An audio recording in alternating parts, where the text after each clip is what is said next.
I want to first thank Georgia Power, Jan Rooney, Smith and Howard, ServPro, Coastal States Bank, Atlanta Landscape Group, Phoenix Systems, Cooper and Company, Clearcom, and Gas South. If there's anybody there that would like to say hello from our sponsors, Amanda, would you care to say anything?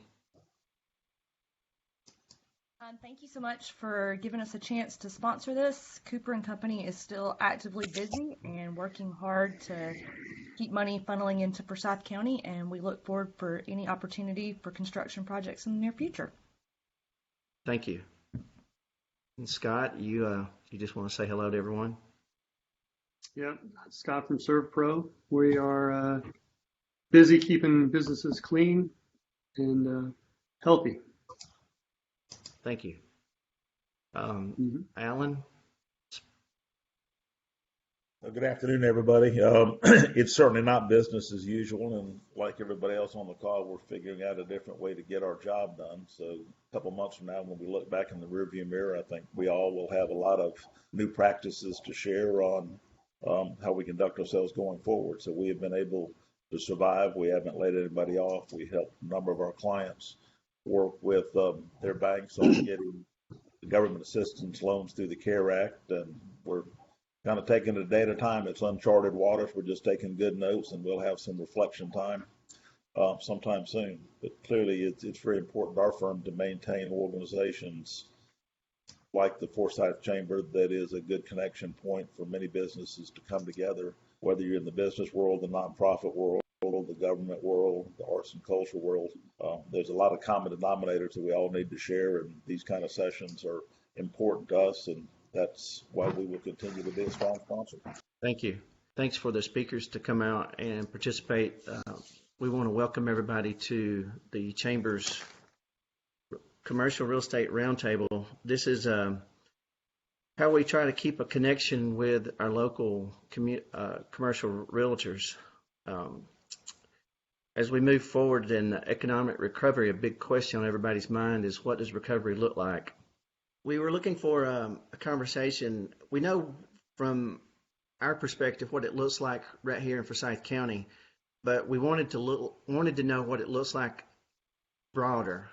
Both of these gentlemen work on a footprint that's not only outside of Forsyth County, but multi-state. And so I've invited Alex Chambers, the Regional Vice President of KDC, and Austin McDonald, President and CEO of McDonald Development, to have this conversation with us. So as I get started, I'm going to ask Alex. Alex, your website says KDC is a custom corporate home builder. You guys build office space. We don't mean to, it's not our goal to pigeonhole you into a certain niche, but that was the reason that I reached out. I wanted to have some conversation about what office space looks like on a regional basis. So for the next couple of minutes, can you tell us a little bit about KDC? Because I'm sure there's probably more to it than just that. Sure. So we're one of the larger build-to-suit developers across the country. We're primarily office, but we also do some industrial, data centers, medical, and some mixed use. We're based in Dallas. The K for KDC stands for Koll. It was KOLL, a development company for many years out of Southern California. The company's been around for well over 30 years. And like I said, headquartered in Dallas now. We also have an office in Charlotte. In it, we're, like I said, over 30 years, our bread and butter's probably been the 1 to 200,000 square foot suburban surface park office building, and did that all across the country in 42 different jurisdictions. In the past 5 or 6 years, we've been very fortunate to be working on some really large projects. In Dallas, we built the new headquarters for U.S. headquarters for Toyota. That was a little over 2 million square feet. We built a huge campus for State Farm, 2.2 million square feet in Dallas. Another for JP Morgan, Pioneer Bank, Liberty Mutual. So we've been just working on these massive projects, which is very fortunate, but a little different than what we had done in the past. And because of that, we've been less focused on the industrial and the data centers and some of the other things. Here in Atlanta, we are building the Soapstone campus here in Dunwoody. It is going to be 1.8 million square feet when it's completed. 2 buildings are open. One building we delivered in February, and they just started to ramp it up with employees when they started to ramp it down for the virus. And we got a 3rd building that will open in January of next year. And then after that, we've got a pad for a 4th building that is entitled for up to 700,000 square feet. And a lot of what we do is we team up with landowners and do JVs where the landowner will let us get out there and search for tenants, and we will landowner, we can have a set price where we buy it once we find a user, or they can be part of the deal. In fact, we have a site almost in Forsyth, about as close as you can get in Alpharetta, right at Windward Parkway, just between 400 and North Point Parkway. It's a pad across from the Marriott. It's got pads for 250,000 square foot office buildings and what I call a multi-use development. It's not true vertically integrated, but the new hotel that's being built right there by Chartwell, full service hotel, Lennar's building townhomes. There's also some retail planned there. But right now we've got about 4 million square feet under development across the country, and very fortunate that none of those projects are having any issues whatsoever on the construction side. Construction's a great job for this type of environment. We're able to Holder's building the State Farm project, but they stagger when people get there. They keep people separated. Even the portalettes are 6 feet apart, and people have to work together. We've got a ramped up version of face shields and gloves. So good paying jobs. And most of it's outdoors, or at least heavily ventilated areas, or naturally ventilated. So a lot of people are able to come, go to work, and we probably have more people on site now than we did in February, because people are coming from other jobs or other industries. So we're actually moving things right along. Is that your? Did I hear you say that's your building going up right across from the Marriott that we see, the multi-story building, or is it? Next That's a hotel it's a same overall project, but that's a new hotel. So okay. I can't remember if it's Hilton or Hyatt. But it'd be a new full service hotel. Supposed to open the 3rd quarter of this year. We'll see about that. My wife had asked me the other day when we were coming through there what that was, and so now I can finish that conversation with her. Right. Thanks. Austin, I've known you a little bit. We met last year.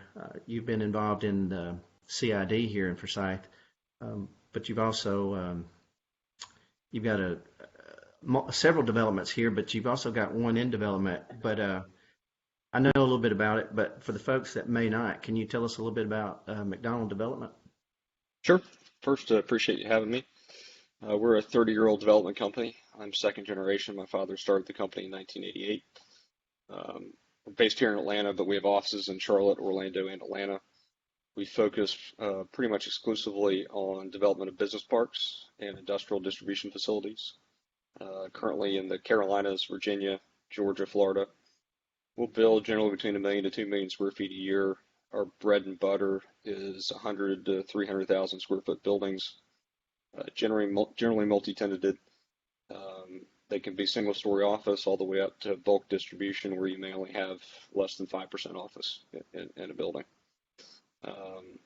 Again, mostly speculative, so we generally go find the land, purchase it, come up with a land plan, build the buildings, and then start looking for tenants. We're staying pretty active in the current environment. Construction projects that we had underway, like Alex mentioned, are still moving forward. Sites that we had under contract, we're still pushing forward on. We're seeing leasing activity start to pick up a little bit again, so that's good. Oh, good. Yeah. So, I mean, all in all, in our world, certainly activity has gone down, but we're continuing to do kind of what we do day in and day out. You guys are going to make me work here a little bit. You've already hit several of the top questions I had, so we'll reframe. But one of the big question I had in putting this together is, what, if you don't mind sharing with us, moving forward, third, fourth quarter, beginning of the next year, from your perspective, and again, Austin, I had asked you to speak on behalf of Flex and Industrial and Alex with Office, but feel free. I mean, we're not limited to that. I just knew that was pretty much your biggest niche. But again, I know that your companies are bigger than just those. So what I'm looking for is having a discussion. Are you bullish? Are you bearish for the later part of this year, early part of next year? What do you guys hear? And again, this is kind of, let's couch this in a way of not just in Georgia, but in general from your respective spaces. I'll be glad to take a first stab at that. From a office perspective, I mean, pretty much nothing's going to happen second and third quarter. Any deal we were talking about in January and February, at best case, it's just not dead yet. We've got several that have, people that have just stated, yes, we're putting it out 12 months or 6 months, because people are almost exclusively focused on getting back to work and how to deal with their employment base, just, staggering of reentry into the workplace, how to sanitize, how to bring in equipment, and then their business in general. Not a whole lot of talk of expansion right now. Having said that, the discussions are already ongoing about what does the workplace of the future look like, and a lot of architects and engineers, particularly architects, are working on that a lot across the world. And I'm a member of some organizations that I get to talk to people that are in Germany and India and people in all over the world are talking about this. And from an office perspective, the past 7 or 8 years, it's just constantly getting denser in the office place, more people per square foot. That pendulum has probably come to an abrupt halt and will be swinging back pretty quickly, where people will need to spread out more, probably have less bench seating, but they also have less employees. So that'll be the million-dollar question is, will this require more office space or less office space? And nobody really knows the answer to that question yet.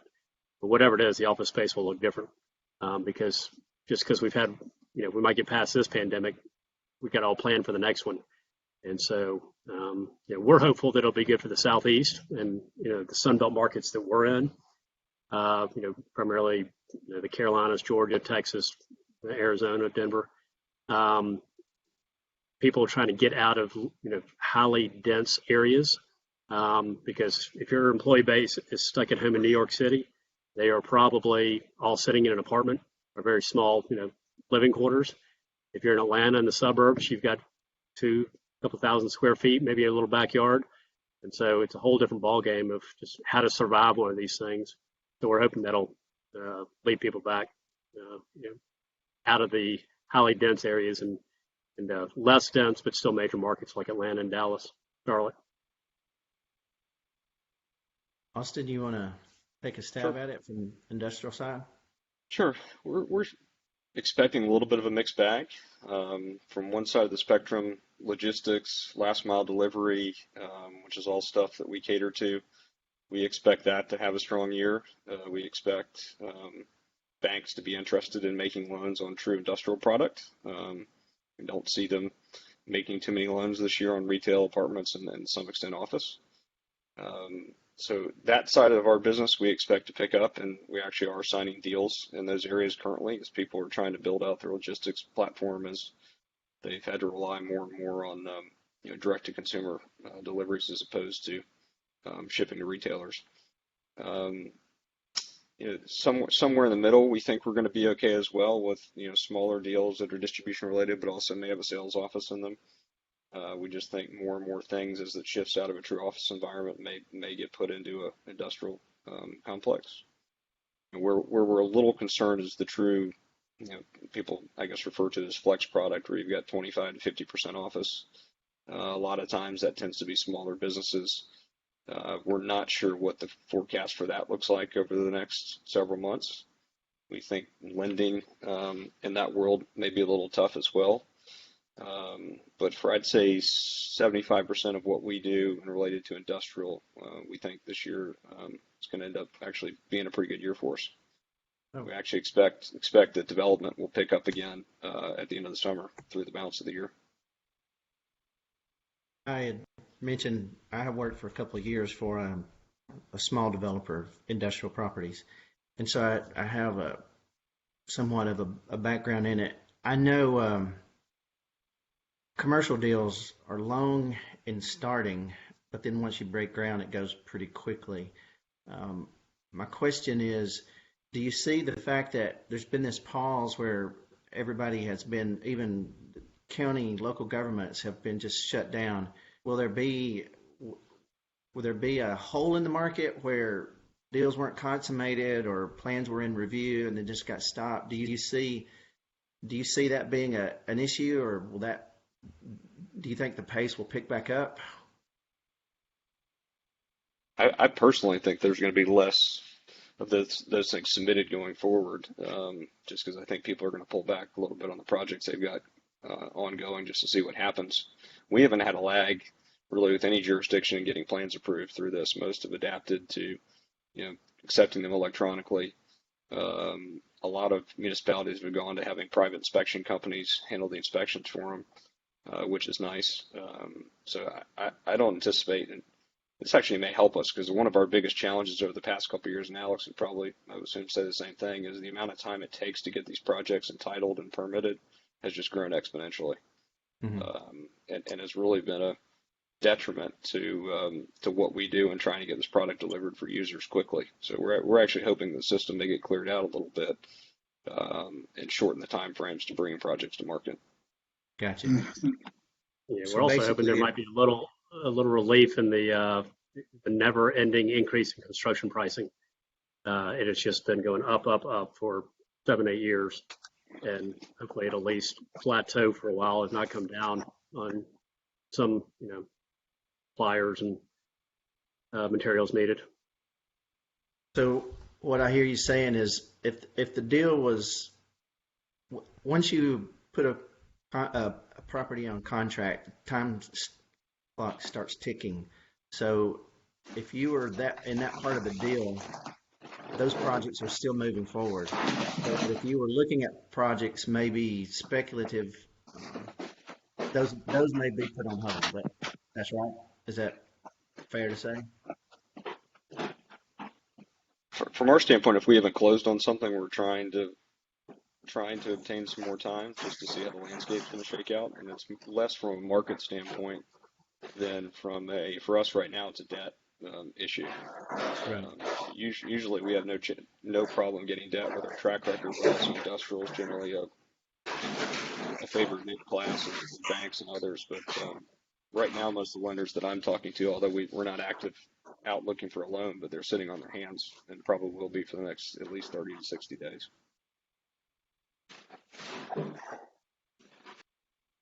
All right. One of the things that I saw when we first went into sequestration, I was talking to some manufacturers here, and it's the disruption in the supply chain. And, we were looking at the simple view is you can't get what you need. This manufacturer here in Forsyth had a different problem. He was manufacturing a product. He's kind of light on staff because he uses a lot of high-tech equipment. And his folks were already, quote unquote, social distancing because there's not a lot of them. But he had a problem of being able to, they make these big screens, Jumbotron screens, and big advertising kiosk boards. He had a problem getting stuff into New York because there was nobody there to accept it on a construction site. And so you mentioned it just a moment ago, Alex. You guys really haven't had any issues with your construction in process. Did I hear that correctly? That is correct. Part of it is that, most of where we are in this development, and this is a 5-year project, we're on the tail end of it. So most of our materials were in country already. A lot of them on site, a lot of them in storage. We had 2 or 3 different vendors, actually all U.S. based, that were in states that got shut down, in Pennsylvania and Illinois. Yep. And so we were not able to. We have raised flooring, for example, that was coming in from Illinois, and it took about, they said it was going to be a 6-week, shutdown, but we actually were able to work with them and kind of help get through their process of getting reopened, specifically for our project and probably some others that are deemed essential. And so, I mean, we had a hiccup, but no major issues at all. So we were very fortunate. Cool. So I'm going to, as people were registering, they were asking some questions, and so I'm going to ask the questions that came in from the registrations. A little bit different than the conversation that we've had thus far, but feel free to, they're asking your opinion, so just, we understand that this may not be your exact niche, but one of the questions was, do you have a forecast or thoughts on the multifamily industry for the next year? Well, we don't do that. We don't do a lot of that directly. I mean, we are in mixed use projects that have it. But I was listening to a couple of apartment developers 2 or 3 weeks ago, and they said that their new leasing tours, et cetera, is only down about 40%, which is shocking. And so, they've just extended their lease up periods a little bit. Rates apparently have held pretty good for them. And, from a macro perspective, there's still a great need for multifamily. I know it's hard to believe with as much has been built. There's probably more suburban opportunity, although the urban development will continue. Again, it's hard to get money on the debt side right now and equity. I think the demand is probably still there, although it's taken a step back. But I think capitalizing those deals is probably pretty tough right now. Austin, this one was actually directed to you.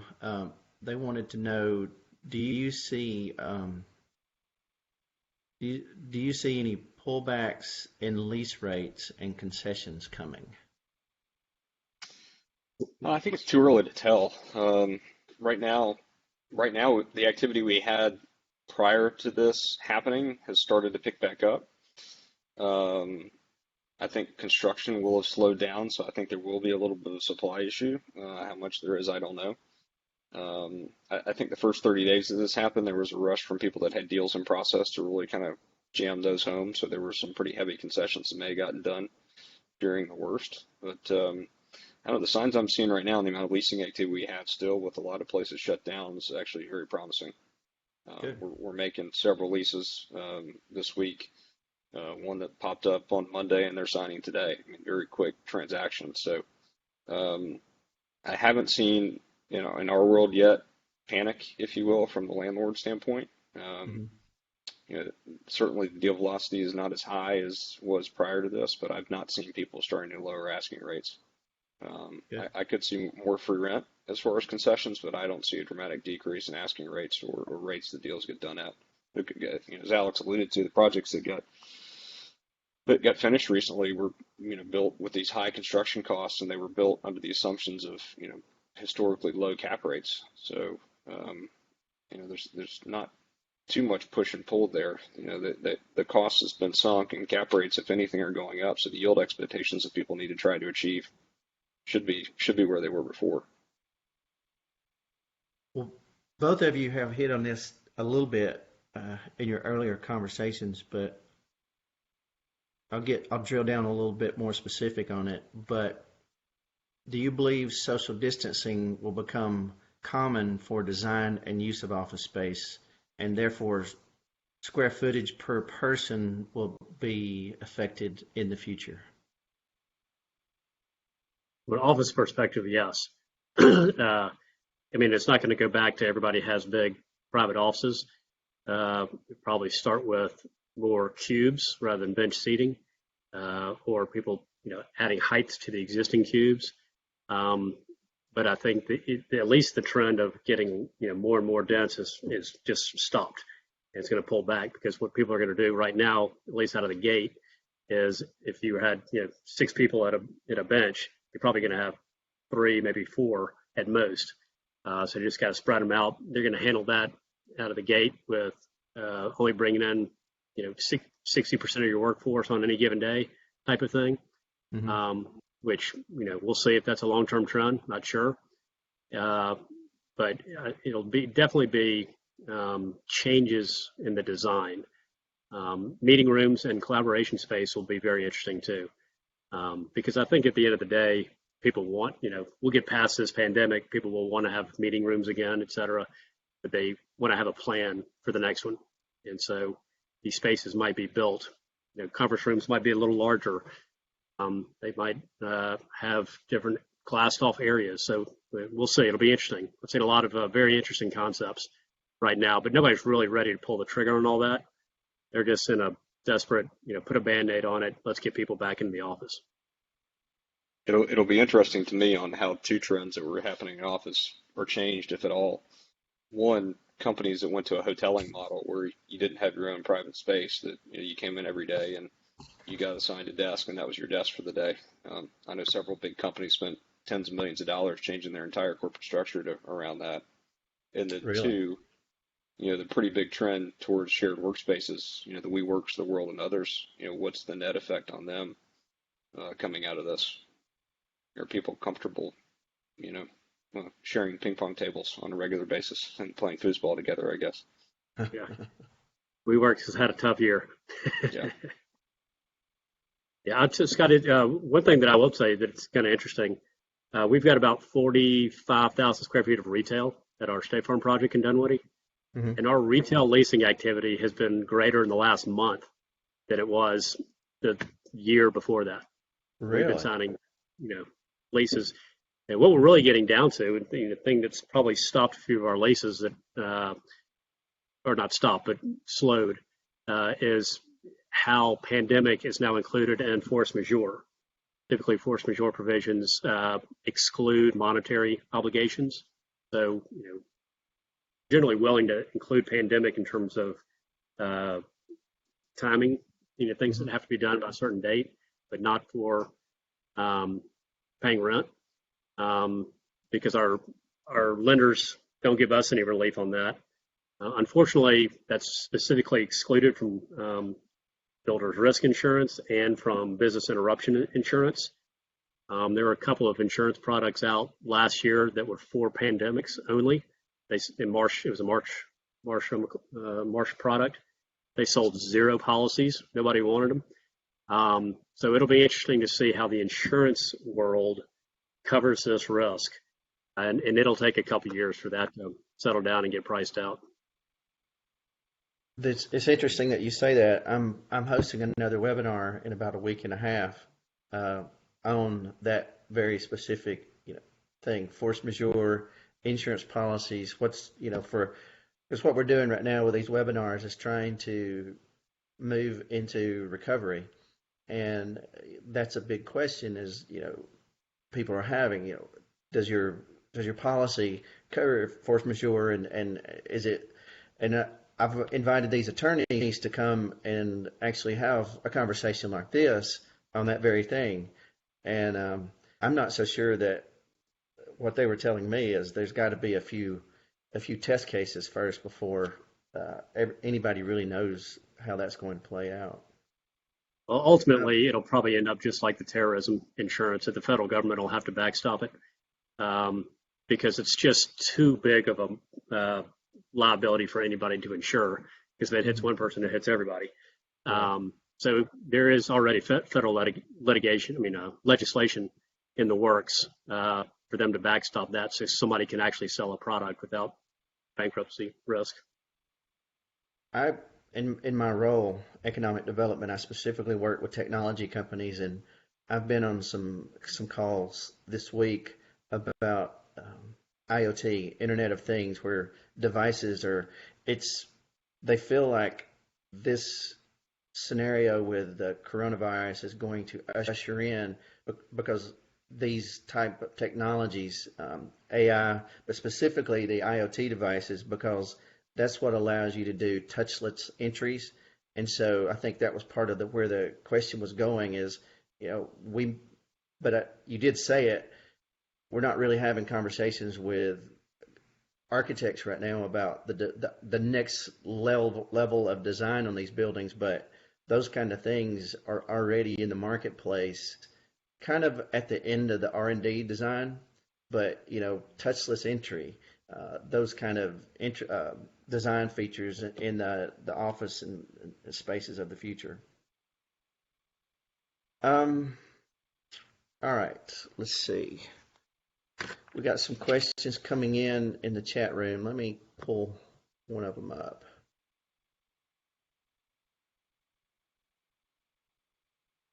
Oh.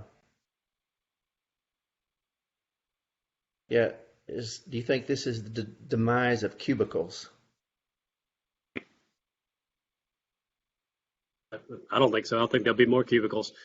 It just might be taller. Yeah, look different. Yeah.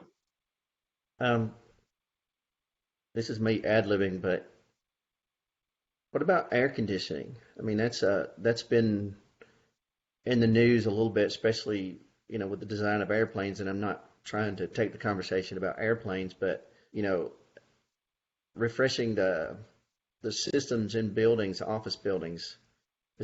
You think that's going to be a design feature? I do. I'm not sure exactly what it's going to look like. There's technology out there, but nobody really knows what works right now. But there will be enhanced HVAC systems in the next 12 months. So I'm not sure what it's going to look like, if it's the UV lighting or HVAC, but there'll be something for sure. Even if it doesn't work, somebody will be selling it. Okay. All right. I'm gonna get back to everyone. If you have a question, please put it up in the chat. We're probably getting close to wrapping this up. Let's see. Craig Meyer, article in the AJC today, Colony Square to invest $280,000 in UV lighting. Oh, okay. Hopefully it works if you're spending $280,000 on it. Right. Yeah. Gerald, I see how about the office market? I'm not sure. Can you go back to that question and elaborate a little bit, please?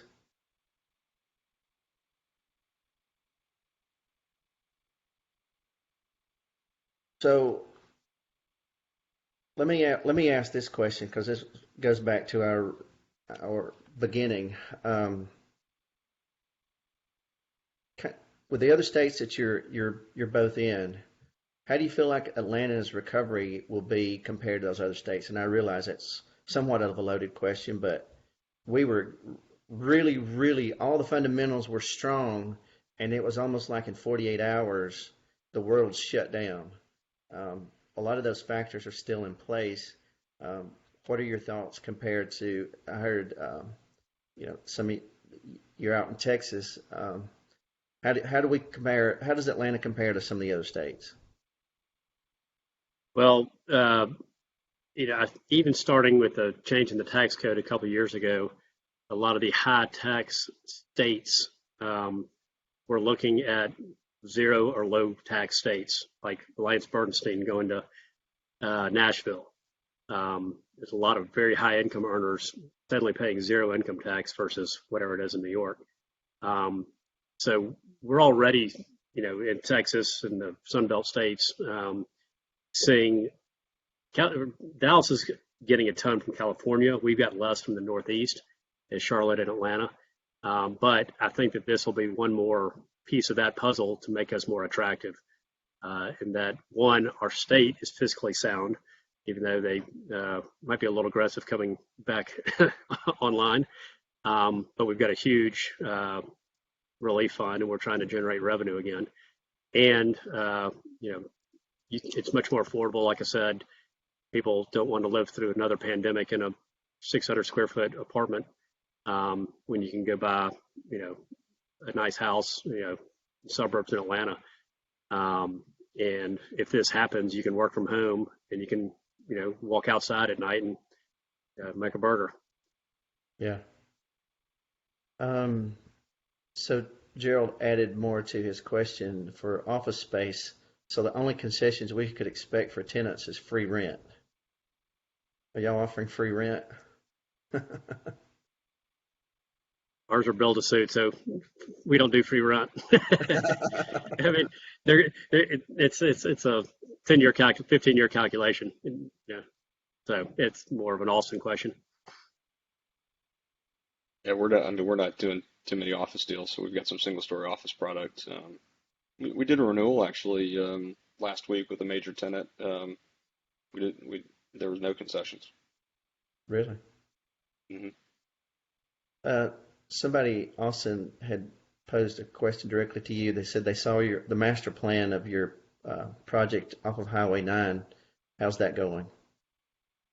I still have the land under contract, working through the design and entitlement process, so we're still pushing forward on it. Still got some boxes to check, but excited about another opportunity and project in the county. Yeah, we're excited about having it here as well. From economic development, you're probably going to see a lot more. There's a big push. One of our big targets is coming from our development authority, some Class A office space. So we'll probably hear more about that in the future. We've got some coming out of the ground, hopefully sometime this maybe summer, starting at Halcyon. There's a couple on the books there, a couple multi-story buildings between the parking deck and the road. That's pretty much the questions that we've had here. You guys want to add anything? It sounds very promising. I've walked away from it very encouraged. I can tell you this, with economic development, we haven't stopped. A lot of what we've done has been moving towards. Early on, we started doing these kind of webinars, especially trying to get businesses to look at the SBA and going to their banks. We were noticing that a lot of businesses they had scars from the last recession, and they didn't want to let their banker know that they were having issues. Well, this one is so much different than the last one. So we were trying to encourage everybody because in the last one, the regulators walked in and told everybody, and I know this because I was actually working in a bank at the time, but the regulators walked in and told the banks to start taking properties back. Well, that immediately pushed everybody to their corners and started shooting at each other. Well, in this case, the SBA was really, or the federal government was really trying to, through the Treasury, get money back into the economy and working through the banks. And so the bankers, we were really trying to help people to go through the bank. So it's different. It doesn't look like this one. And as we're putting these seminars together, we have also been calling the old projects, the projects that we had on the books, and we do that on a regular basis. We have 89 open projects, and that's something that we're spending time with, of someone that may be kicking the tires, all the way up to a project that's maybe about to close and get its CO.